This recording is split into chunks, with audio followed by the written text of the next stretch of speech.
नमस्कार बच्चों, कक्षा में आपका स्वागत है।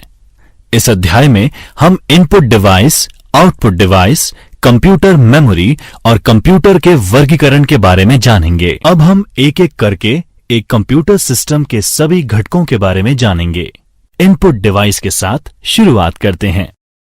सबसे अधिक इस्तेमाल किए जाने वाले इनपुट डिवाइस हैं कीबोर्ड, पॉइंटिंग उपकरण, स्कैनर और ऑडियो उपकरण जैसे माइक्रोफोन। इससे पहले कि हम इसके बारे में जानना शुरू करें, आइए रमेश और सुरेश के बीच की ये बातचीत सुन लें। हेलो रमेश। हाय सुरेश। तुम कहीं खोए हुए लग रहे हो, क्या हुआ? हाँ सुरेश, मैं इनपुट और आउटपुट डिवाइस में थोड़ा कंफ्यूज हूँ, तुम मेरी कुछ मदद करो ना। ठीक है रमेश, रुको, मैं एक उदाहरण के माध्यम से तुम्हें समझाता हूं। मानव शरीर का उदाहरण लें तो सूचना आंख, कान, नाक, जीभ और त्वचा के माध्यम से मस्तिष्क में प्रवेश करती है। इसी प्रकार एक कंप्यूटर में इनपुट डिवाइस जैसे कीबोर्ड, माउस आदि के माध्यम से जानकारी प्रवेश करती है। तो मान लो अगर मैं टीवी देख रहा हूँ तो उस केस में रिमोट कंट्रोल और उसके बटन इनपुट डिवाइस होने चाहिए। बिल्कुल सही कहा।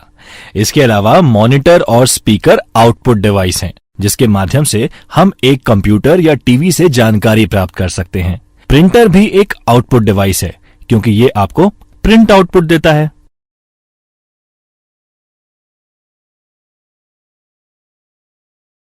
इनमें से कोई भी नहीं है। हमारा मस्तिष्क सिर्फ एक सीपीयू की तरह है, जो इनपुट और आउटपुट डिवाइस को जोड़ता है। कल्पना करो, अगर तुम सीपीयू से कीबोर्ड या प्रिंटर अलग कर दो तो क्या कीबोर्ड से कंप्यूटर को इनपुट दे सकोगे? क्या तब भी तुम्हें कंप्यूटर से प्रिंट आउट मिलेगा? नहीं, मुझे नहीं लगता। बिल्कुल सही। सभी इनपुट और आउटपुट डिवाइस का सीपीयू से जुड़ा होना जरूरी है, जो उन्हें नियंत्रित करता है। इनपुट डिवाइस के द्वारा दी गई जानकारी को प्रोसेस करता है और आउटपुट डिवाइस को परिणाम भेजता है।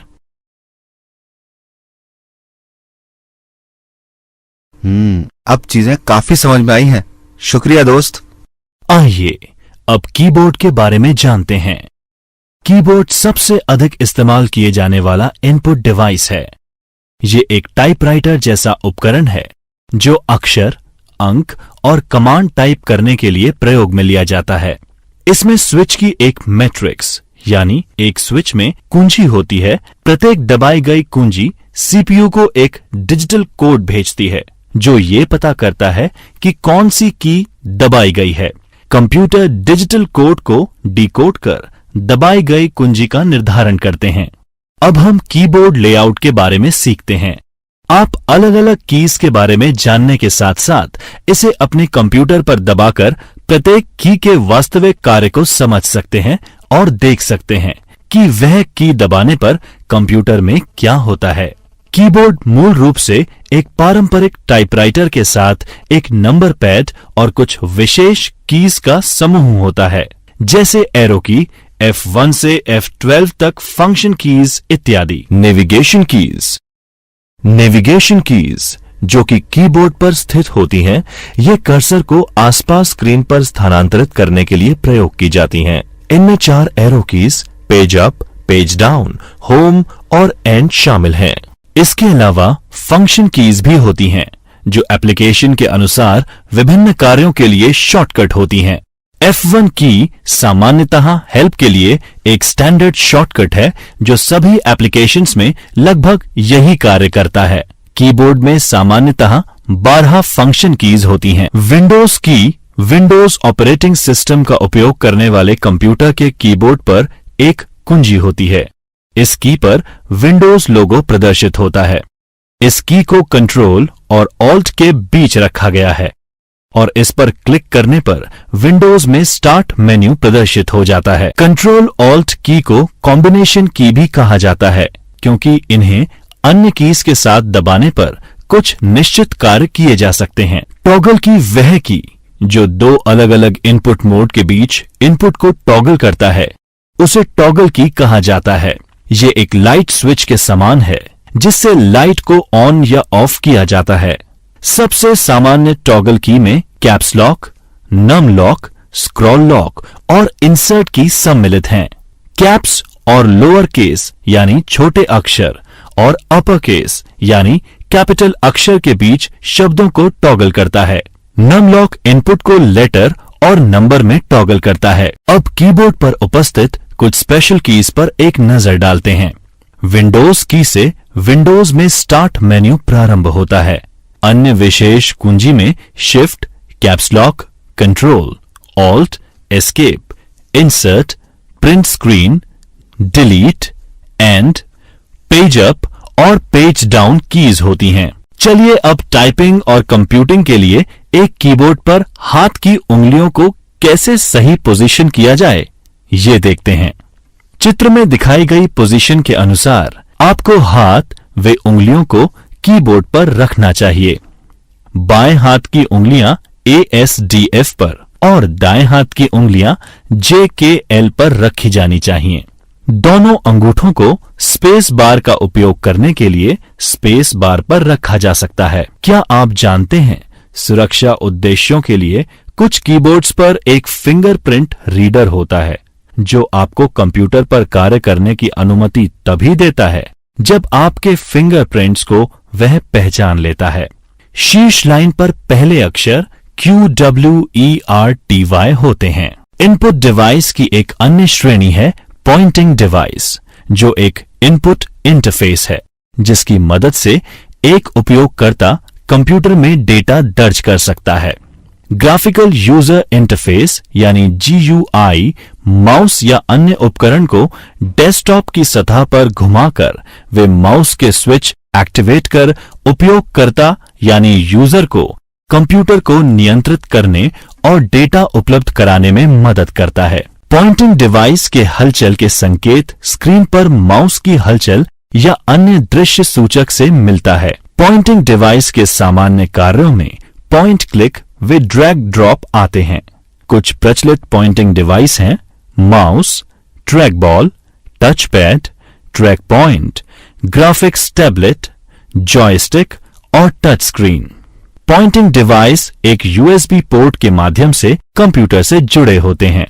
माउस सबसे लोकप्रिय पॉइंटिंग डिवाइस है। पहले माउस में एक बॉल होती थी, जो कि माउस के निचले भाग की सतह पर रोल होती थी।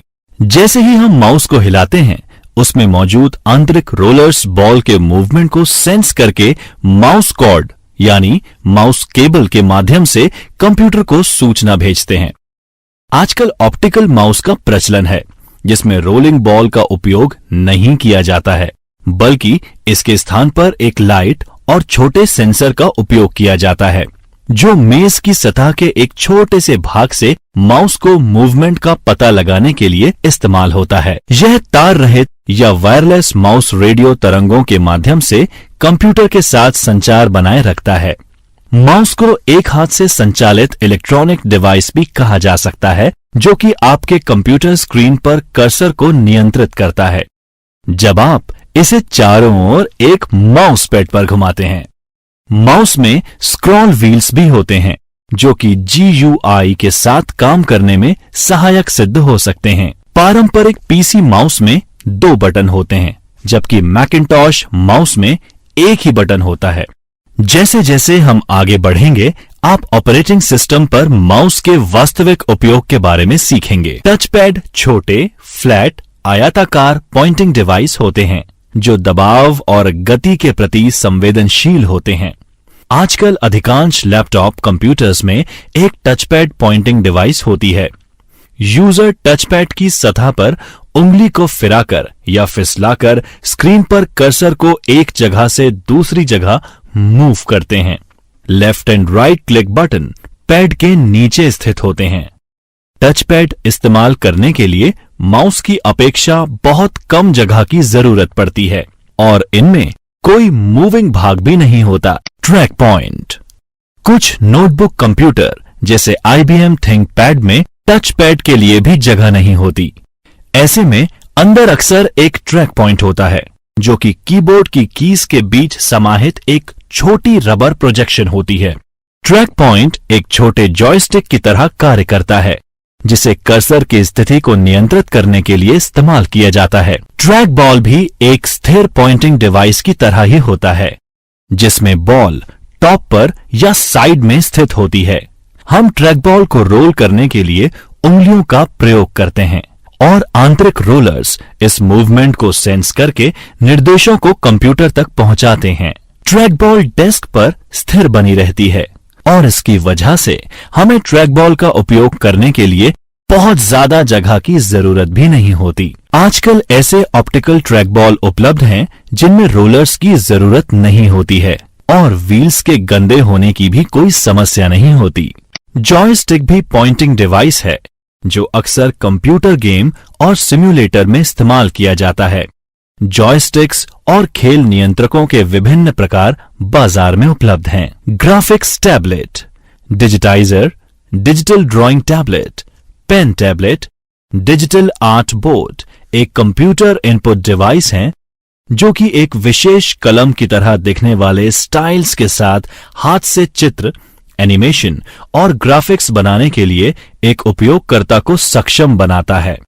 ये एक व्यक्ति द्वारा पेंसिल और कागज के साथ चित्र बनाने के समान है। इन टैबलेट्स को डेटा या हस्तलिखित हस्ताक्षर कैप्चर करने के लिए भी इस्तेमाल किया जा सकता है। ये एक कागज के टुकड़े से चित्र का पता लगाने के लिए भी इस्तेमाल किया जा सकता है। लीनियर पॉलीलाइंस या आकृतियों के कोने को दर्ज करके डेटा को कैप्चर करने को डिजिटाइजिंग कहा जाता है। लाइट पेन एक पॉइंटिंग डिवाइस है जो एक कलम के आकार का होता है और एक दृश्य प्रदर्शन इकाई से जुड़ा होता है। लाइट पेन की नोक पर एक प्रकाश के प्रति संवेदनशील तत्व होता है जो जब स्क्रीन के सामने रखा जाता है, स्क्रीन से लाइट की पहचान कर कंप्यूटर को पेन की लोकेशन पता करने में मदद करता है। एक स्कैनर मुद्रित पृष्ठ या प्रिंटेड पेज ग्राफिक का डिजिटलीकरण करता है। उसको छोटे छोटे पिक्सेल्स वाली इमेज अलग अलग ब्राइटनेस एवं कलर के साथ में परिवर्तित करके कंप्यूटर को संचारित यानी ट्रांसमिट करता है। स्कैनर के 3 मुख्य प्रकार होते हैं: flat bed scanner, sheet fed scanner और हैंडहेल्ड स्कैनर। छात्रों, अब इन स्कैनर्स के मुख्य फीचर्स को समझते हैं। फ्लैट बेड एक स्कैनर या फोटोकॉपी मशीन का एक प्रकार है जो दस्तावेज या अन्य वस्तुओं को स्कैन करने के लिए एक फ्लैट कांच की सतह का उपयोग करता है। अधिकांश फ्लैट बेड स्कैनर में एक एडजस्टेबल ढक्कन होता है जो कि मैगजीन, किताबें और अन्य मोटी वस्तुओं को स्कैन करने के लिए उठाया जा सकता है। शीट फेड स्कैनर, जिसे एक ऑटोमेटिक दस्तावेज स्कैनर या एडीएफ स्कैनर के रूप में भी जाना जाता है, एक डिजिटल इमेजिंग सिस्टम है जिसे विशेष रूप से पेपर के अलग अलग शीट को स्कैन करने के लिए बनाया गया है। इसका व्यापक रूप से व्यवसायों द्वारा कार्यालय दस्तावेजों को स्कैन करने के लिए उपयोग होता है और कभी-कभी पुस्तकों को स्कैन करने के लिए अभिलेखागार और पुस्तकालयों द्वारा प्रयोग किया जाता है। शीट फेड स्कैनर्स की उनके द्वारा हैंडल किए जाने वाले कागज के वजन और आकार, ड्यूटी साइकिल रेटिंग, गति प्रति मिनट पृष्ठों की और ड्यूप्लेक्स क्षमता के संदर्भ में तुलना की जा सकती है। हैंडहेल्ड स्कैनर वह है जिसे हाथ से स्कैन की जाने वाली वस्तु के ऊपर से घुमाया जा सकता है। हैंडहेल्ड स्कैनर समकक्ष डेस्कटॉप स्कैनर की तुलना में छोटे और कम महंगे होते हैं, लेकिन आंशिक रूप से उपयोगकर्ता की निपुणता पर निर्भर करते हैं जो स्कैनर को कागज के ऊपर से घुमाते हैं। इन स्कैनर में ट्रे भी उपलब्ध होते हैं जो कि स्कैनर को एक सीधी रेखा में चलने में मदद करते हैं। बारकोड अलग अलग मोटाई वाली लाइनों का एक सेट होता है जो एक नंबर दर्शाते हैं। बारकोड रीडर बारकोड से डेटा इनपुट के लिए उपयोग किया जाता है। दुकानों में अधिकांश उत्पादों पर बारकोड होती है। आप किसी भी स्थानीय डिपार्टमेंटल स्टोर पर जाकर इसका साक्षात उदाहरण देख सकते हैं। बारकोड रीडर बारकोड की लाइनों पर प्रकाश की बीम डालता है और कितनी प्रकाश की मात्रा वापस रिफ्लेक्ट होती है उसके आधार पर बारकोड का नंबर पढ़ता है। ऑप्टिकल रिकग्निशन डिवाइस अक्षर, अंक और कोड को पढ़ने के लिए प्रकाश स्रोत का उपयोग करता है और फिर उन्हें डिजिटल डेटा में बदल देता है। OCR, OMR और barcode reader optical recognition device के प्रकार हैं। OCR स्कैनर आपने अक्सर दुकानों या रिटेल स्टोर्स में देखा होगा। जिसमें स्कैनर प्रोडक्ट के अक्षर पढ़ लेता है। इसी तरह OMR स्कैनर मार्क्स को पढ़ता है। इसे प्राय परीक्षाओं की स्कोरिंग में इस्तेमाल किया जाता है, जैसे सेट, GRE, कैट इत्यादि। इसी तरह MICR magnetic ink character reader वह तकनीक है जिसमें मशीन मुद्रित संख्यात्मक डेटा को पहचानने के लिए चुंबकीय स्याही का इस्तेमाल करती है। MICR रीडर कैरेक्टर का पता लगाकर उन्हें डिजिटल डेटा में परिवर्तित करते हैं। हालांकि ऑप्टिकल तरीकों OCR पुरानी MICR टेक्नोलॉजी की तरह जटिल है, पर चुंबकीय स्याही का अभी भी प्रयोग किया जाता है। ये धोखाधड़ी को रोकने का कार्य करता है, क्योंकि एक फोटोकॉपी चेक को चुंबकीय स्याही के साथ प्रिंट नहीं किया जाएगा। इसका मतलब इसका इस्तेमाल बैंक चेक और डिपॉजिट स्लिप में होता है। स्पीच रिकग्निशन एक तरह का इनपुट है जिसमें कंप्यूटर एक माइक्रोफोन में बोले गए शब्दों को पहचानता है। नवीनतम प्रौद्योगिकी निरंतर स्पीच रिकग्निशन का इस्तेमाल करती है, जहां उपयोगकर्ता को शब्दों के बीच पॉज लेने की जरूरत नहीं होती है। कैमरा मूलतः दो प्रकार का होता है, डिजिटल कैमरा और वेब कैमरा। आइए इनके बारे में चर्चा की जाए। डिजिटल कैमरा एक ऐसा कैमरा होता है जो कि डिजिटल चित्र और वीडियो को डिजिटल रूप में एनकोड करता है और बाद में काम में लेने के लिए उन्हें स्टोर करता है। आजकल बेचे जा रहे लगभग सभी कैमरे डिजिटल होते हैं और डिजिटल कैमरे PDA और मोबाइल फोन से लेकर कई उपकरणों में शामिल होते जा रहे हैं। वेबकैम एक वीडियो कैमरा होता है जो रियल टाइम में कंप्यूटर से कंप्यूटर नेटवर्क तक इमेज या चित्रों को फीड करता है या स्ट्रीमिंग करता है। जब कंप्यूटर से वीडियो स्ट्रीम कैप्चर की जाती है, उसे कंप्यूटर पर सेव करके देखा जा सकता है, दूसरे सिस्टम या नेटवर्क पर भेजा जा सकता है, जैसे इंटरनेट या ईमेल के साथ अटैचमेंट के रूप में। एक दूरस्थ स्थान के लिए भेजा गया वीडियो स्ट्रीम उस कंप्यूटर पर सेव किया जा सकता है, डाउनलोड करके देखा जा सकता है या कहीं और भी भेजा जा सकता है। एक IP कैमरा जो ईथरनेट या वाईफाई का उपयोग करके कंप्यूटर से जुड़ता है, के विपरीत एक वेबकैम आमतौर पर एक USB या इसी तरह के किसी अन्य केबल द्वारा कंप्यूटर से जोड़ा जाता है या लैपटॉप अथवा कंप्यूटर हार्डवेयर में इनबिल्ट आता है। अब आउटपुट डिवाइस की बात करते हैं। आउटपुट एक कंप्यूटर जनित जानकारी होती है जो स्क्रीन पर प्रदर्शित की जाती है और कागज पर प्रिंट की जाती है या मशीन पढ़ सके ऐसे फॉर्म में जैसे डिस्क और टेप। आउटपुट डिवाइस परिधीय उपकरण होते हैं जो हमें कंप्यूटर द्वारा संसाधित या प्रोसेस डेटा देखने अथवा सुनने के लिए सक्षम बनाते हैं। आउटपुट ऑडियो या वीडियो कुछ भी हो सकता है। विजुअल आउटपुट में टेक्स्ट, ग्राफिक्स और वीडियो शामिल होते हैं। ऑडियो आउटपुट में ध्वनि, संगीत और संश्लेषित स्पीच शामिल होते हैं। सबसे लोकप्रिय आउटपुट डिवाइस में मॉनिटर, प्रिंटर और स्पीकर आते हैं। आइए अब हम उन्हें एक एक करके प्रत्येक के बारे में समझते हैं। मॉनिटर एक कंप्यूटर डिस्प्ले या कंप्यूटर के लिए एक इलेक्ट्रॉनिक विजुअल डिस्प्ले होता है। आधुनिक मॉनिटर्स में आमतौर पर एक thin film transistor liquid crystal display यानी TFT LCD या एक फ्लैट पैनल LED डिस्प्ले होता है, जबकि पुराने मॉनिटर्स में एक कैथोड रे ट्यूब, जिसे CRT कहा जाता था, का इस्तेमाल किया जाता था। मॉनिटर को VGA, DVI, HDMI, display port, Thunderbolt, LDVS यानी लो वोल्टेज डिफरेंशियल सिग्नलिंग के माध्यम से या अन्य प्रोप्राइटरी कनेक्टर्स और सिग्नल से कंप्यूटर से जोड़ा जा सकता है। मॉनिटर के बारे में बात करते हैं।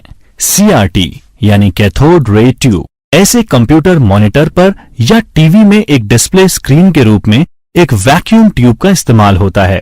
ट्यूब के एक अंत पर फास्फोरस की कटिंग होती है, जिस पर जब इलेक्ट्रॉन भिड़ते हैं तो प्रकाश का उत्सर्जन होता है।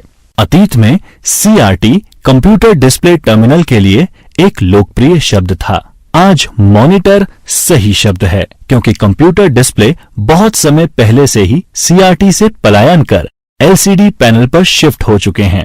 इसी तरह फ्लैट पैनल टीवी भी अब CRT का उपयोग नहीं करते। एक फ्लैट पैनल मॉनिटर आमतौर पर कंप्यूटर, टैबलेट, स्मार्टफोन या टीवी से आउटपुट को दिखाने के लिए एक LCD यानी लिक्विड क्रिस्टल डिस्प्ले स्क्रीन का उपयोग करता है। सबसे पहले वाले फ्लैट पैनल 1980 के मध्य में लैपटॉप में इस्तेमाल किए गए थे और आज एलसीडी कंप्यूटर डिस्प्ले के लिए एक मानक यानी स्टैंडर्ड है। टीवी देखने के लिए एलसीडी, एलईडी, ओएलईडी तकनीक प्रतिस्पर्धा कर रहे हैं और अब प्लाज्मा टीवी नहीं बनाए जाते। एलसीडी और एलईडी सबसे व्यापक रूप से इस्तेमाल किए जाते हैं और ओएलईडी नवीनतम तकनीक है। एलईडी यानी लाइट एमिटिंग डायोड और प्लाज्मा डिस्प्ले भी फ्लैट पैनल टेक्नोलॉजी में आते हैं, लेकिन एलसीडी कंप्यूटर में इस्तेमाल के लिए सबसे लोकप्रिय है, विशेष रूप से लैपटॉप में इस्तेमाल के लिए। Flat panel display CRT monitor की तुलना में बहुत छोटा और हल्का होता है। नवीनतम एलसीडी स्क्रीन पारदर्शी थिन फिल्म ट्रांजिस्टर यानी टीएफटी का इस्तेमाल करता है, जो प्रत्येक पिक्सेल को नियंत्रित करता है, जिससे तस्वीर की गुणवत्ता और देखने के एंगल में बहुत सुधार हो रहा है। LED monitor light emitting diode का इस्तेमाल करता है, जो कि मॉनिटर में एक प्रदर्शन बूस्टर के रूप में कार्य करता है। असल में एलईडी मॉनिटर एक एलसीडी मॉनिटर ही होता है, जिसमें एलईडी बैकलाइट का इस्तेमाल कर एलसीडी पैनल को रोशनी प्रदान की जाती है। रेजोल्यूशन एक डिस्प्ले स्क्रीन पर हॉरिजॉन्टल और वर्टिकल पिक्सल की संख्या होती है। जितने अधिक पिक्सल उतना अधिक बिना स्क्रॉल के जानकारी डिस्प्ले होती है। उदाहरण के लिए स्क्रीन रेजोल्यूशन 1600-1200 का मतलब 1600 हॉरिजॉन्टल और 1200 वर्टिकल पिक्सल होना है। रेजोल्यूशन को प्रति इंच पिक्सल के एक मैट्रिक्स के रूप में परिभाषित किया जा सकता है। 1920-1200 के स्क्रीन रेजोल्यूशन में 1200 हॉरिजॉन्टल लाइन होती हैं, जिसमें प्रत्येक में 1920 पिक्सल हैं, जो ऊपर से नीचे तक वर्टिकल चलती हैं। अधिकांश समय एक तीसरी संख्या भी रंगों को नामित करने के लिए रेजोल्यूशन में जोड़ी जाती है। उदाहरण के लिए 1920-1264 के 64,000 रंगों की एक सेटिंग दर्शाता है। हालांकि तीसरा नंबर रिफ्रेश दर भी हो सकती है। उदाहरण के लिए इसका मतलब है 1280 1024 60 हर्ट्ज पर 1280 1024 पिक्सल प्रति सेकंड 60 बार रिफ्रेश। SVGA यानी सुपर VGA 800 600 1024 768 1280 1024 और 1600 1200 पिक्सल का एक रेजोल्यूशन है। 1980 के दशक में VESA ने IBM के VGA डिस्प्ले स्टैंडर्ड को 640-480 से बढ़ाकर 800-600 किया और इसे सुपर VGA नाम दिया गया। XGA यानी एक्सटेंडेड ग्राफिक्स एरे 1990 में IBM द्वारा शुरू किया गया।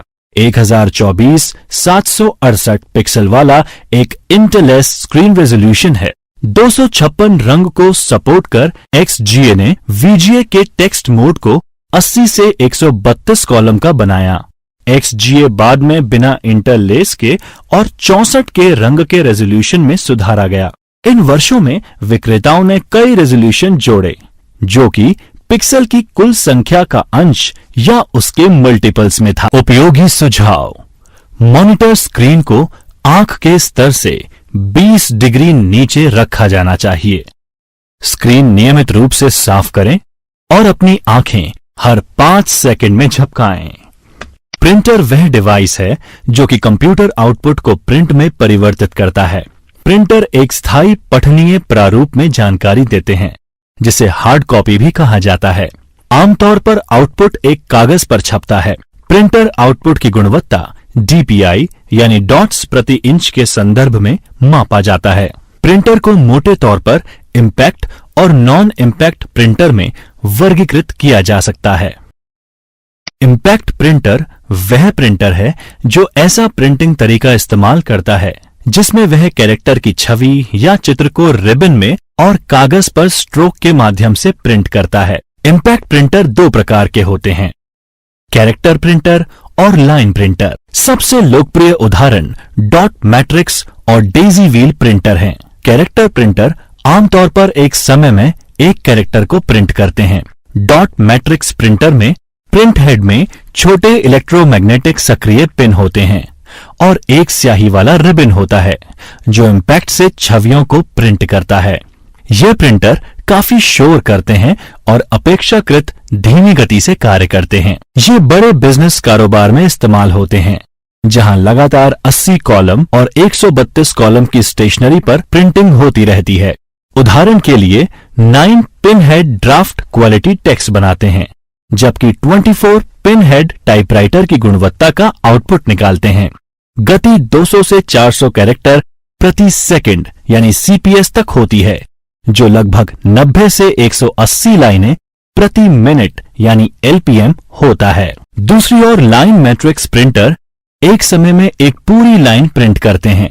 परंपरागत रूप से लाइन प्रिंटर चॉन प्रिंटर और ड्रम प्रिंटर के रूप में होते थे।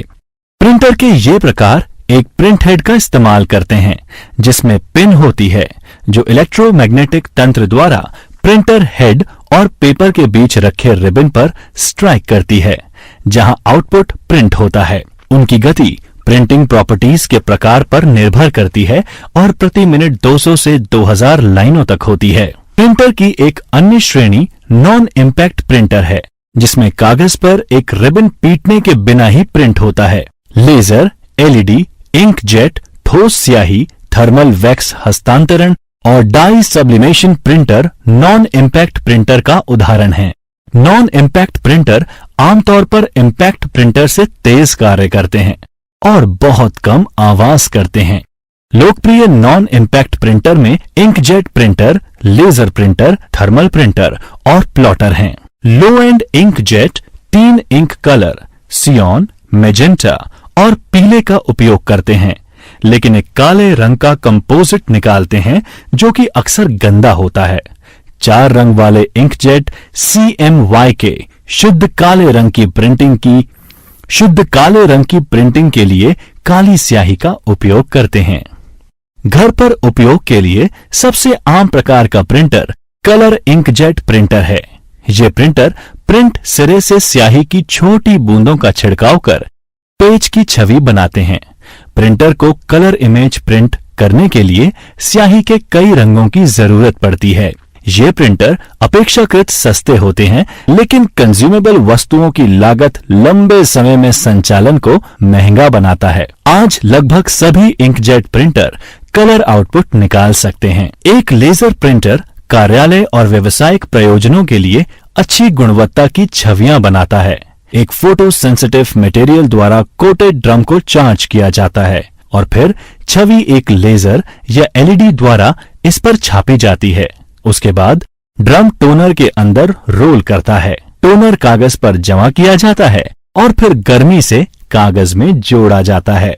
अधिकांश लेजर प्रिंटर मोनोक्रोम यानी केवल एक रंग काला होते हैं, लेकिन महंगे लेजर प्रिंटर जिसमें कई रंग के टोनर कार्ट्रिज होते हैं मल्टी कलर आउटपुट प्रिंट कर सकते हैं। ये प्रिंटर इंकजेट प्रिंटर से अधिक तेजी से कार्य करते हैं। उनकी गति पेज प्रति मिनट यानी पीपीएम में मापी जाती है। डायरेक्ट थर्मल प्रिंटर एक मध्यम से कम रेजोल्यूशन वाला प्रिंटर होता है, जिसमें कोटेड पेपर इस्तेमाल होता है, जो गर्मी लगने पर डार्क हो जाता है। कागज को हीटिंग तत्वों की एक पंक्ति से पास किया जाता है, जो कागज को जलाकर डॉट्स बना देते हैं। ये आमतौर पर बारकोड प्रिंटर और अन्य स्पेशलिटी प्रिंटर जैसे एटीएम से स्लिप प्रिंट करने के लिए इस्तेमाल किया जाता है। ये व्यापक रूप से पुरानी फैक्स मशीन में भी इस्तेमाल किया जाता था। प्रिंटिंग लागत अधिक होने के कारण इसे केवल पेशेवर डिजाइन के काम के लिए इस्तेमाल किया जाता है। प्लॉटर उच्च गुणवत्ता वाले वेक्टर ग्राफिक्स यानी engineering, drawing, building plan, circuit diagram आदि कंप्यूटर के नियंत्रण में प्रिंट करने के लिए उपयोग किया जाता है। वे इंक पेन या इंकजेट का उपयोग ग्राफिक्स या चित्र बनाने के लिए करते हैं। आमतौर पर इनमें ड्रम प्लॉटर और फ्लैट बेड प्लॉटर होते हैं। ये काले और सफेद या कलर में प्रिंट करते हैं और कुछ तो 6 फीट चौड़े कागज पर भी प्रिंट कर सकते हैं। क्या आप जानते हैं पोर्ट्रेट ओरिएंटेशन में एक प्रिंटआउट की लंबाई ज्यादा होती है, जिसमें जानकारी कागज के कम चौड़ाई वाले भाग में छपती है। इसके विपरीत लैंडस्केप प्रिंटआउट की चौड़ाई ज्यादा होती है। जानकारी कागज के ज्यादा चौड़े हिस्से पे छपती है। स्पीकर भी आउटपुट डिवाइस है जो एनालॉग ऑडियो सिग्नल्स को सुनने लायक बनाने के लिए उसे हवा कंपन में बदलते हैं।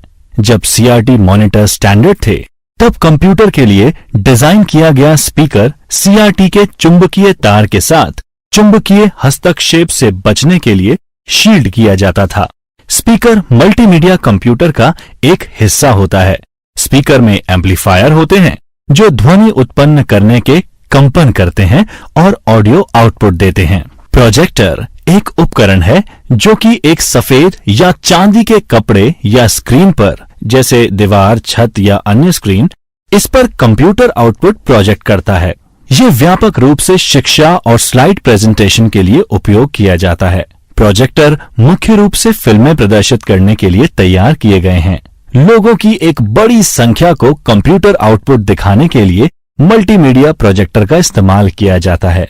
ये प्रेजेंटेशन दिखाने और कॉर्पोरेट बैठकों के लिए कक्षाओं और ऑडिटोरियम में प्रयोग किया जाता है। कुछ ऐसे उपकरण भी हैं जो इनपुट और आउटपुट दोनों के लिए इस्तेमाल किए जाने की क्षमता रखते हैं। लोकप्रिय इनपुट आउटपुट डिवाइस हैं फैक्स मशीन, मल्टीफंक्शन उपकरणों यानी MFD, touch screen display, digital कैमरे इत्यादि। 60 फैक्स मशीन एक दस्तावेज को शून्य और एक की एक श्रृंखला, जिसे बिटमैप के नाम से भी जाना जाता है, में परिवर्तित करता है, जिसे सामान्य कंप्यूटर डेटा की तरह स्थानांतरित किया जा सकता है। रिसीवर साइट पर एक फैक्स मशीन भेजे गए डेटा को प्राप्त करता है, शून्य और एक की श्रृंखला को पुनः डॉट्स में तब्दील करता है और तस्वीर बनाता है। इस प्रकार ये दोनों इनपुट और आउटपुट डिवाइस के रूप में कार्य करते हैं। मल्टीफंक्शन डिवाइस बहुत सारे कार्य करने की क्षमता रखते हैं, जो कि उसके बिना अलग अलग परिधीय उपकरणों के द्वारा करने पड़ते हैं। एक मल्टीफंक्शन डिवाइस में एक प्रिंटर, एक स्कैनर और एक फोटोकॉपी में से एक न्यूनतम 2 परिधीय उपकरण होते हैं। इस तरह के डिवाइस का उदाहरण एक मल्टीफंक्शन प्रिंटर है। मोडेम एक उपकरण है जो टेलीफोन लाइन पर प्राप्त एनालॉग संकेतों को डिजिटल संकेत में बदलता है, जो कि एक कंप्यूटर के लिए इनपुट के रूप में इस्तेमाल किया जा सकता है। इसी तरह यह एक कंप्यूटर से प्राप्त जानकारी को बदलकर टेलीफोन लाइनों पर पहुंचाता है। आप मोडेम के बारे में अधिक इंटरनेट सीखते टाइम जानेंगे। मिडी यानी म्यूजिकल इंस्ट्रूमेंट डिजिटल इंटरफेस, संगीत वाद्य यंत्र, सिंथेसाइजर और कंप्यूटर के बीच संगीतमय जानकारी के आदान प्रदान के लिए एक मानक प्रोटोकॉल है। मिडी एक सिंथेसाइजर के कीबोर्ड को किसी अन्य के द्वारा उत्पन्न सुरों को बजाने के लिए अनुमति देने के लिए विकसित किया गया था। ये संगीत नोट्स के साथ ही बटन, डायल और पेडल एडजस्टमेंट के लिए कोड बनाता है। और मिडी कंट्रोल संदेश सिंथेसाइजर की एक श्रृंखला को संगीतबद्ध कर सकता है, जिसमें प्रत्येक सुर संगीत स्कोर का एक हिस्सा निभाता है। मिडी संस्करण 1.0 को 1983 में पेश किया गया था। टर्मिनल किसी कंप्यूटर के लिए एक इनपुट आउटपुट डिवाइस है, जिसमें इनपुट के लिए एक कीबोर्ड और माउस और आउटपुट के लिए एक वीडियो स्क्रीन होती है। मूक टर्मिनल डिस्प्ले टर्मिनल होता है, जो कि कीबोर्ड इनपुट और स्क्रीन आउटपुट देता है और इसमें कोई डेटा प्रोसेसिंग क्षमता नहीं होती। मूक टर्मिनल्स का मिनी कंप्यूटर और मेन फ्रेम के दिनों में विकास हुआ। टच स्क्रीन में उपयोगकर्ता सीधे आइकन, बटन और मेन्यू का चयन करने के लिए स्क्रीन को छू सकते हैं। ये गैर तकनीकी लोगों के लिए उपयोग करने के लिए आसान होते हैं। ये प्राय रेस्टोरेंट, दुकानों और ATM मशीनों में इस्तेमाल किए जाते हैं। टच स्क्रीन एक इनपुट आउटपुट डिवाइस है, जो सामान्य रूप से एक सूचना प्रोसेसिंग सिस्टम के एक इलेक्ट्रॉनिक डिस्प्ले के शीर्ष पर स्तरित है। एक उपयोगकर्ता इनपुट दे सकता है या एक विशेष कलम और एक या एक से अधिक उंगलियों के साथ स्क्रीन को छूने से सरल या बहुस्पर्श के माध्यम से सूचना प्रोसेसिंग प्रणाली को नियंत्रित कर सकते हैं, जबकि कुछ अन्य टच स्क्रीन केवल एक विशेष कलम का उपयोग करके काम करने के लिए साधारण या विशेष रूप से कोटेड दस्ताने का उपयोग करते हैं। एक कंप्यूटर मेमोरी एक मानव मस्तिष्क की तरह ही होती है। ये डेटा और जानकारी स्टोर करने के लिए प्रयोग की जाती है। कंप्यूटर मेमोरी एक स्टोरेज जगह है जहां प्रोसेस करने के लिए डेटा और निर्देशों को रखा जाता है। मेमोरी मुख्य रूप से 3 प्रकार की होती है: primary memory, main memory, secondary memory और कैचे मेमोरी। छात्रों, चलो अब कंप्यूटर मेमोरी के वर्गीकरण के बारे में जानते हैं। कंप्यूटर मेमोरी मुख्य रूप से कैचे मेमोरी, प्राइमरी और सेकेंडरी मेमोरी अर्थात 3 भागों में बांटा गया है। प्राइमरी मेमोरी को आगे रोम और रैम के रूप में 2 भागों में बांटा गया है। रोम को आगे प्रोम यानी पी रोम, ईपी रोम और ईईपी रोम इन 3 श्रेणियों में वर्गीकृत किया गया है। रैम को 2 प्रकार में वर्गीकृत किया गया है: डीरैम और एसरैम। डीरैम यानी डायनेमिक रैम को 3 श्रेणियों में एसडी रैम, आरडी रैम और डीडीआर रैम में विभाजित किया गया है। अब हम एक के बाद एक विस्तार से इन सभी प्रकारों के बारे में चर्चा करेंगे। कैचे मेमोरी, जिसे सीपीयू कैचे भी कहा जाता है, एक मेमोरी बैंक है जो मुख्य स्मृति और प्रोसेसर के बीच ब्रिज का काम करता है। कैचे मेमोरी एक बहुत ही उच्च गति वाली सेमीकंडक्टर मेमोरी है जो सीपीयू और मुख्य मेमोरी में तेजी ला सकती है। ये डेटा और प्रोग्राम के उन हिस्सों को स्टोर रखती है जो अक्सर सीपीयू द्वारा उपयोग में लिया जाता है। डेटा और प्रोग्राम के कुछ हिस्से ऑपरेटिंग सिस्टम द्वारा डिस्क से कैचे मेमोरी में ट्रांसमिट होते हैं, जहां से सीपीयू उन तक पहुंच सकते हैं। निर्देश और डेटा लुक अहेड एल्गोरिथम का उपयोग कर कैश लाइन कहे जाने वाले फिक्स ब्लॉक में मुख्य मेमोरी से कैश में स्थानांतरित किए जाते हैं। मेमोरी हर कंप्यूटर का एक अनिवार्य हिस्सा है। रैम कंप्यूटर की मुख्य मेमोरी है। मेमोरी को 2 श्रेणियों में वर्गीकृत किया जाता है: रैम और रोम।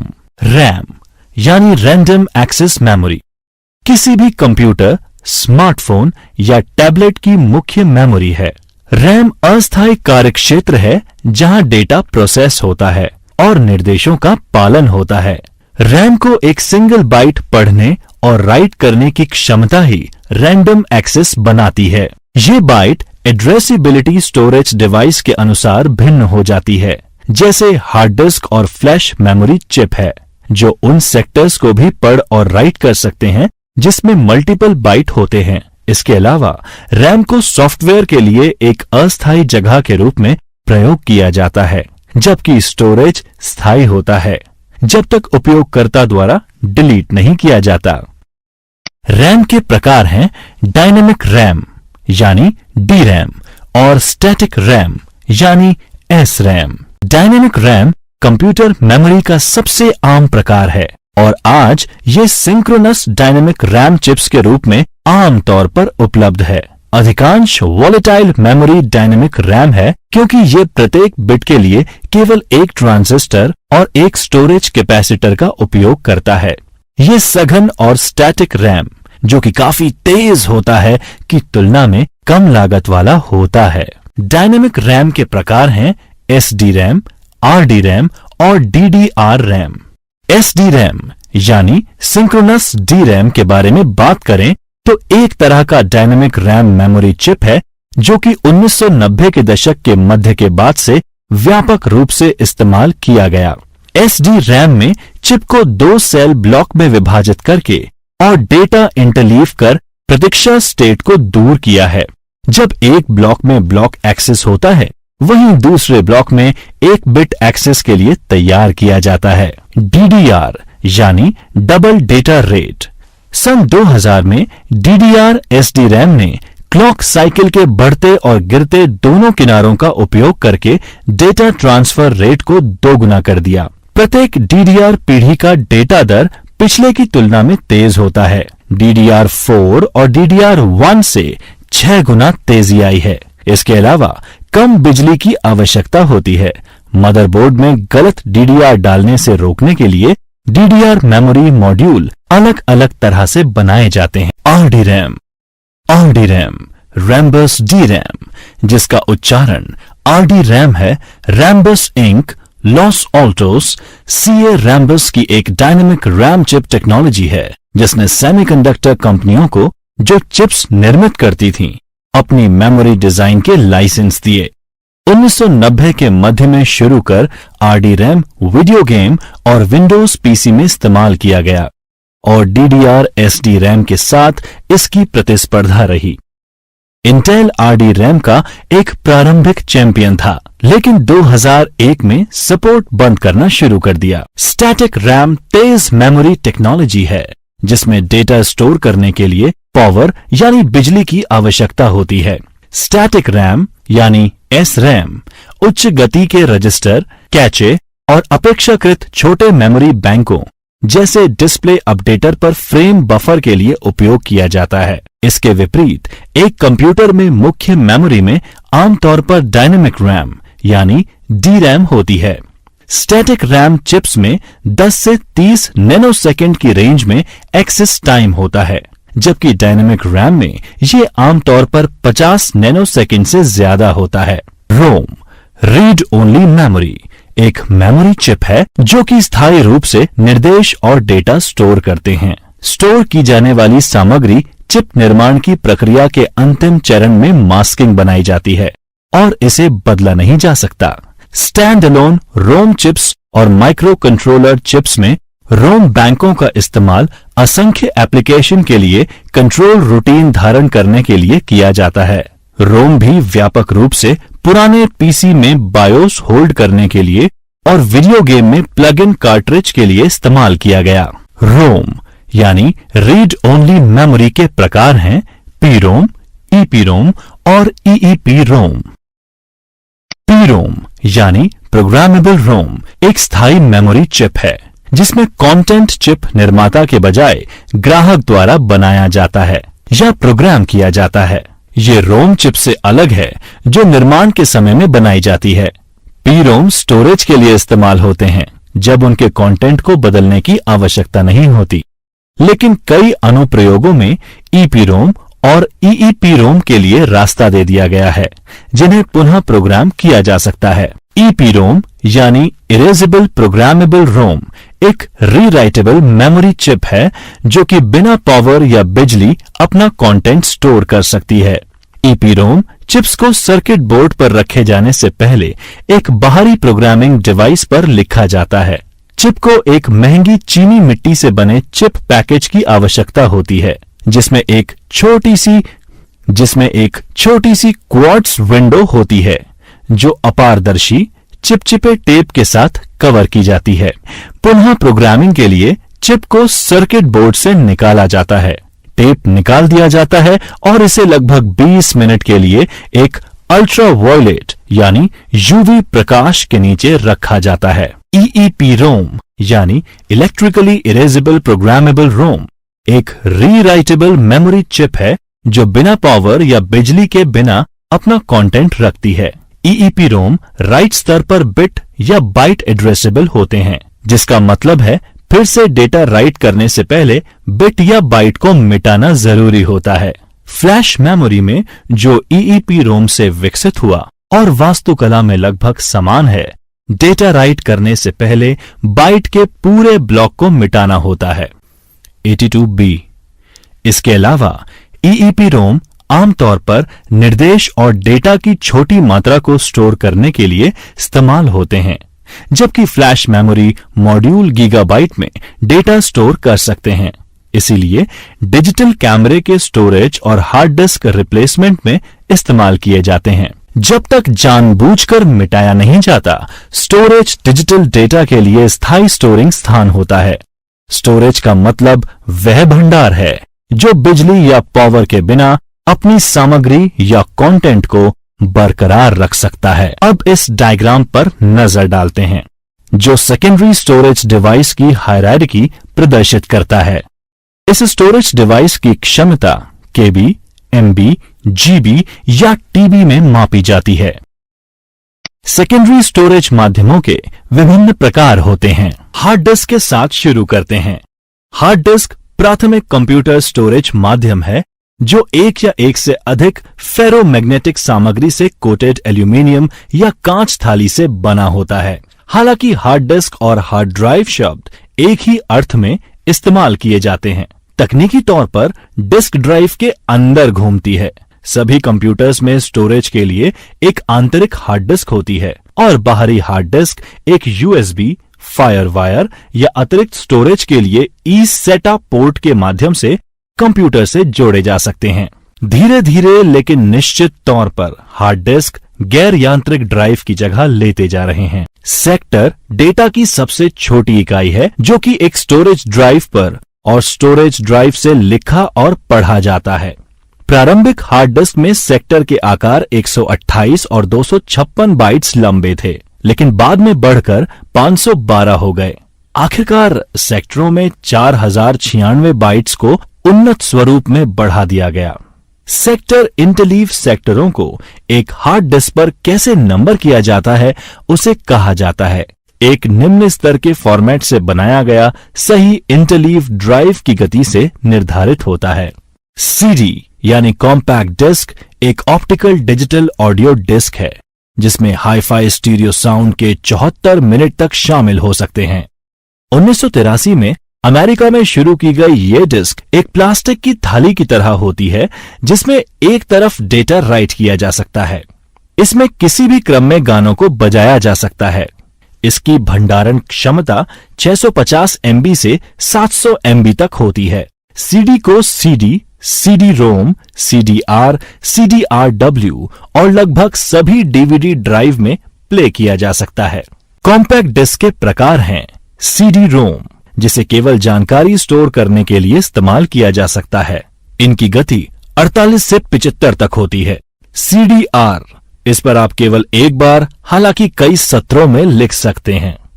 CDR-W इस पर आप कितनी भी बार डेटा लिख और पढ़ सकते हैं। डीवीडी एक स्टैंडर्ड डेफिनेशन यानी SD ऑप्टिकल डिस्क फॉर्मेट है।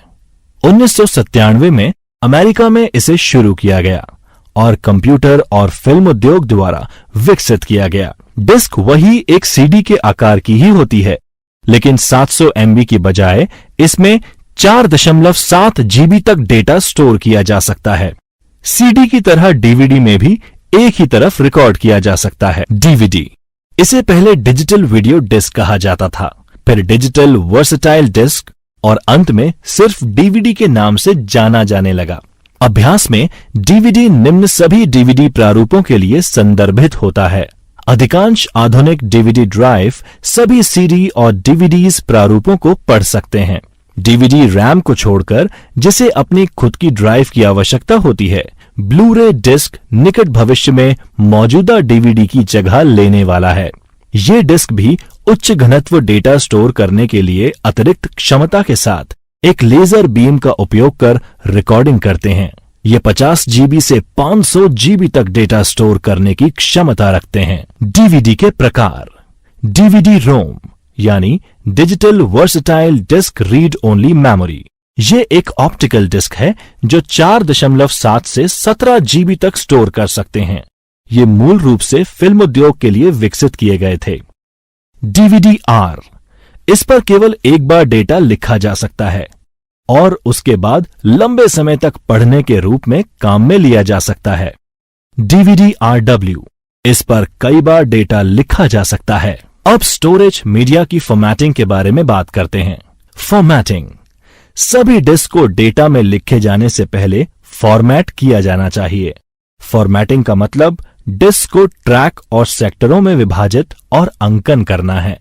फॉर्मेटिंग दो प्रकार की होती है, हाई लेवल फॉर्मेट व low level format. High level formatting में ऑपरेटिंग सिस्टम द्वारा इस्तेमाल की जाने वाली डिस्क पर इंडेक्स का एक सेट होता है जो संग्रहित डेटा का ट्रैक रखने के लिए उपयोग किया जाता है। लो लेवल फॉर्मेट में एक डिस्क पर सेक्टर की पहचान होती है जिसे ड्राइव पढ़ने और लिखने के लिए सेक्टर्स का पता लगाने के लिए उपयोग करता है।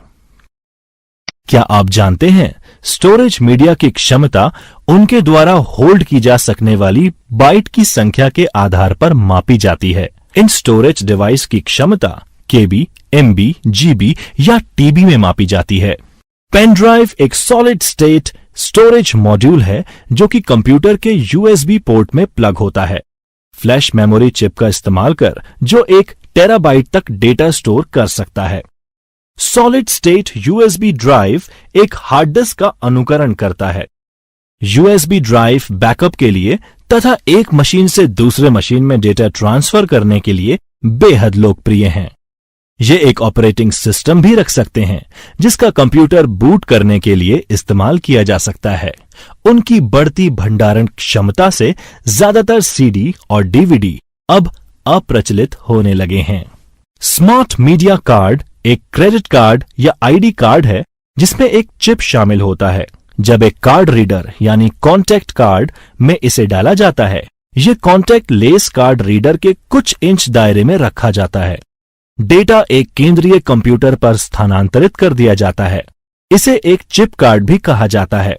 एक स्मार्ट क्रेडिट या डेबिट कार्ड एक चुंबकीय पट्टी वाले कार्ड की तुलना में अधिक सुरक्षित होते हैं क्योंकि ये प्रत्येक लेन देन में एक यूनिक कोड उत्पन्न करता है जो नकली कार्ड के साथ डुप्लीकेट बनाना असंभव है। स्मार्ट कार्ड को ऐसे भी प्रोग्राम किया जा सकता है कि गलत पासवर्ड कई बार प्रवेश करने पर खुद ही वह अपना पूरा डेटा डिलीट कर दे। एक वित्तीय लेन देन कार्ड के रूप में यह डिजिटल पैसे के साथ लोड किया जा सकता है। SD कार्ड दूसरी पीढ़ी के मल्टीमीडिया कार्ड हैं। इसमें डेटा को लॉक करने और प्रोटेक्ट करने की क्षमता होती है। इसके दो प्रकार होते हैं। मिनी SD कार्ड, इसे स्मार्टफोन में डेटा स्टोरेज के लिए प्रयोग किया जाता है। माइक्रो SD कार्ड, यह मिनी SD मेमोरी कार्ड की तुलना में छोटा होता है और मिनी SD के सभी फीचर इसमें होते हैं। आइए अब कंप्यूटर वर्गीकरण के बारे में चर्चा करते हैं। कंप्यूटर को कई पैरामीटर्स पर वर्गीकृत किया जा सकता है, जैसे डेटा प्रसंस्करण क्षमता यानी डेटा प्रोसेसिंग कैपेबिलिटीज, उद्देश्य, डेटा को संभालने की क्षमता, कार्य क्षमता, आकार, स्टोरेज क्षमता और परफॉर्मेंस इत्यादि। एनालॉग कंप्यूटर वह डिवाइस है जो वोल्टेज या फ्रीक्वेंसी जैसे बदलते सिग्नलों को प्रोसेस करती है। थर्मोमीटर एक सरल एनालॉग कंप्यूटर है। जैसे जैसे तापमान बदलता है, पारा तदनुसार चढ़ता जाता है। हालांकि इस विशेष प्रयोजन से जटिल एनालॉग कंप्यूटर का निर्माण किया जाता है, पर आज लगभग सभी कंप्यूटर डिजिटल होते हैं। डिजिटल कंप्यूटर की प्रोग्रामिंग में काफी फ्लेक्सिबिलिटी मिलती है। इनमें दोनों डिजिटल और एनालॉग कंप्यूटर के फीचर होते हैं। एक हाइब्रिड कंप्यूटर सिस्टम सेटअप जटिल सिमुलेशन प्रदर्शित करने का लागत प्रभावी तरीका प्रदान करता है। ये कंप्यूटर नियंत्रक के रूप में सेवा देते हैं और लॉजिकल ऑपरेशन प्रदान करते हैं। ये कंप्यूटर्स डिजिटल रूप में जानकारी के साथ कार्य करते हैं। इन कंप्यूटर्स में अधिक सटीकता होती है और ये तेज गति से कार्य करते हैं। ये गिनती कर कार्य करते हैं। इन कंप्यूटर्स को सभी सामान्य प्रयोजन अनुप्रयोगों के लिए इस्तेमाल किया जाता है और बहुत ज्यादा मात्रा के डेटा को प्रोसेस करने के लिए इस्तेमाल किया जाता है। मिनी कंप्यूटर्स प्राय छोटे व्यापार में उपयोग में लिए जाते हैं। हालांकि ये सुपर कंप्यूटर वे मेन फ्रेम कंप्यूटर्स के समान शक्तिशाली नहीं होते, लेकिन फिर भी ये शक्तिशाली मशीनों की गिनती में आते हैं। इनका उपयोग बड़ी या मध्यम वर्ग की कंपनीज और प्रोडक्शन हाउसेस करते हैं। ये कंप्यूटर्स एक सिंगल यूजर और मल्टी यूजर कॉन्सेप्ट का भी इस्तेमाल करते हैं। कुछ मिनी कंप्यूटर्स के उदाहरण हैं K202, टेक्सास इंस्ट्रूमेंट TI-990 और SDS-92। मेन फ्रेम कंप्यूटर्स का इस्तेमाल मुख्य रूप से बड़े संगठनों या कंपनियों द्वारा जरूरी एप्लीकेशंस के लिए किया जाता है, जैसे जनगणना, उद्योग और उपभोक्ता के आंकड़े, उद्यम संसाधन योजना और लेन देन प्रोसेसिंग इत्यादि। फ्रेम कंप्यूटर्स का इस्तेमाल मुख्य रूप से बड़े संगठनों या कंपनियों द्वारा जरूरी एप्लीकेशंस के लिए किया जाता है, जैसे जनगणना, उद्योग और उपभोक्ता के आंकड़े, उद्यम संसाधन योजना और लेन देन प्रोसेसिंग इत्यादि। सुपर कंप्यूटर आज उपलब्ध कंप्यूटर्स में सबसे तेज है। सुपर कंप्यूटर आमतौर पर पेट्रोलियम अन्वेषण और उत्पादन, संरचनात्मक विश्लेषण, कंप्यूटेशनल तरल गतिकी, भौतिकी और रसायन विज्ञान, इलेक्ट्रॉनिक डिजाइन, परमाणु ऊर्जा अनुसंधान और मौसम विज्ञान में सिमुलेशन के लिए उपयोग किया जाता है। सालों पहले एक सुपर कंप्यूटर से ही रियल टाइम एनिमेटेड ग्राफिक्स का प्रदर्शन हो सका था, लेकिन समय के साथ डेस्कटॉप कंप्यूटर में भी ये काम करने की क्षमता आ गई। परम भारत का पहला सुपर कंप्यूटर है। लैपटॉप एलसीडी स्क्रीन वाला एक पोर्टेबल कंप्यूटर है।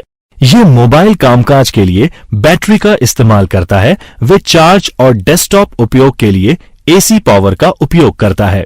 हाई एंड लैपटॉप में डेस्कटॉप कंप्यूटर की सभी क्षमता एवं गति होती हैं। लैपटॉप उच्च गुणवत्ता एलसीडी स्क्रीन का उपयोग करते हैं और बिल्ट इन डिस्प्ले सिस्टम, बाहरी मॉनिटर या डेटा प्रोजेक्टर को भी इनपुट दे सकता है। एक डेस्कटॉप कंप्यूटर के विपरीत लैपटॉप में आप डिस्प्ले सब सिस्टम बदल नहीं सकते, तो ये सुनिश्चित कर लें कि लैपटॉप को जिस बाहरी मॉनिटर से आप कनेक्ट करना चाहते हैं उसमें वांछित रेजोल्यूशन हो। आधुनिक लैपटॉप्स में कई यूएसबी पोर्ट्स और एक बाहरी मॉनिटर पोर्ट होता है जो उन्हें विस्तार के लिए बहुत लचीला बना देता है। लैपटॉप में एक टच पैड या पॉइंटिंग स्टिक होती है। दोनों में अंतर होता है। एक नियमित माउस को कभी भी लैपटॉप में प्लग किया जा सकता है। बैटरी लाइफ लैपटॉप के लिए महत्वपूर्ण होती है। स्टैंडर्ड बैटरी को आमतौर पर एक विस्तारित लाइफ वाली बैटरी के साथ बदला जा सकता है, लेकिन उसका वजन अधिक होता है। वर्क स्टेशन कोई भी टर्मिनल हो सकता है या एक कंप्यूटर नेटवर्क में एक डेस्कटॉप कंप्यूटर हो सकता है। इस संदर्भ में वर्क स्टेशन एक उपयोगकर्ता की मशीन यानी क्लाइंट मशीन के लिए जेनेरिक शब्द है सर्वर या मेन फ्रेम के विपरीत। ये एक उच्च प्रदर्शन सिंगल यूजर मशीन है जो प्रोफेशनल्स द्वारा काम में ली जाती है। Video editing, computer aided design यानी CAD, software development, medical imaging और वैज्ञानिक अनुप्रयोगों में काम में लिए जाने वाले वर्कस्टेशन में तेज मल्टीकोर सीपीयू होता है जिसमें ज्यादा मेमोरी यानी रैम और ज्यादा स्टोरेज होता है। आज एक वर्कस्टेशन आमतौर पर एक x86 आधारित कंप्यूटर होता है जो विंडोज, लाइनेक्स या मैक ओएस एक्स पर चलता है। सर्वर एक नेटवर्क में कंप्यूटर सिस्टम है जिसे एक से अधिक यूजर द्वारा शेयर किया जाता है। सर्वर सभी आकारों में आते हैं। 1986 आधारित पीसी से लेकर आईबीएम मेन फ्रेम कंप्यूटर तक एक सर्वर में एक कीबोर्ड, मॉनिटर और माउस सीधे जुड़े हो सकते हैं या एक कीबोर्ड, मॉनिटर और माउस एक स्विच के माध्यम से कई सर्वर के साथ कनेक्ट हो सकते हैं। एक डेटा सेंटर में जिसमें रैक में सैकड़ों सर्वर लगे होते हैं में सब कुछ नेटवर्क के जरिए एक्सेस होता है। हैंडहेल्ड एक छोटा मोबाइल डिवाइस या कंप्यूटिंग डिवाइस होता है जो आमतौर पर हाथ में आने लायक आकार का होता है और इसीलिए आमतौर पर हैंडहेल्ड डिवाइस या सिर्फ हैंडहेल्ड के नाम से जाना जाता है। इसमें डिस्प्ले इनपुट और एक छोटा कीबोर्ड होता है। अब हम संक्षेप में देखते हैं हमने इस अध्याय में क्या क्या सीखा। इनपुट डिवाइस एक हार्डवेयर कंपोनेंट है जो कि उपयोगकर्ताओं को डेटा और निर्देश दर्ज करने की अनुमति देता है। सबसे अधिक इस्तेमाल किए जाने वाला इनपुट डिवाइस है कीबोर्ड। पॉइंटिंग डिवाइस जैसे माउस, स्कैनर, इमेज कैप्चर करने वाले उपकरण और ऑडियो कैप्चर करने वाले आउटपुट डिवाइस वह परिधीय उपकरण है जो कि हमें कंप्यूटर द्वारा संसाधित या प्रोसेस डेटा देखने या सुनने के लिए सक्षम करते हैं। सबसे अधिक काम में लिए जाने वाले आउटपुट डिवाइस हैं मॉनिटर, प्रिंटर और स्पीकर। मेमोरी एक कंप्यूटर मेमोरी एक मानव मस्तिष्क की तरह ही कार्य करती है। ये डेटा और जानकारी स्टोर करने के लिए प्रयोग की जाती है। कंप्यूटर मेमोरी भंडारण के लिए एक जगह है जहां प्रोसेस किए जाने वाला डेटा और निर्देशों को रखा जाता है। मेमोरी मुख्य रूप से 3 प्रकार की होती है: प्राइमरी मेमोरी, मुख्य मेमोरी और सेकेंडरी मेमोरी। स्टोरेज जब तक जानबूझकर मिटाया ना जाए, स्टोरेज डिजिटल डेटा स्टोर करने के लिए स्थायी जगह है। स्टोरेज मीडिया के विभिन्न प्रकार हैं: hard disk, optical disk, flash drive, चुंबकीय tape, cassette tape, punch card, floppy disk, चुंबकीय ड्रम और पेपर टेप। कंप्यूटर को मोटे तौर पर 2 तरह से वर्गीकृत किया जा सकता है। पहली ऑपरेटिंग सिद्धांतों के आधार पर है। इस आधार पर कंप्यूटर को एनालॉग कंप्यूटर, डिजिटल कंप्यूटर व हाइब्रिड कंप्यूटर में वर्गीकृत किया जा सकता है। आकार, भंडारण क्षमता और प्रदर्शन के आधार पर कंप्यूटर को mini computer, micro computer, main frame computer व सुपर कंप्यूटर में वर्गीकृत किया जा सकता है।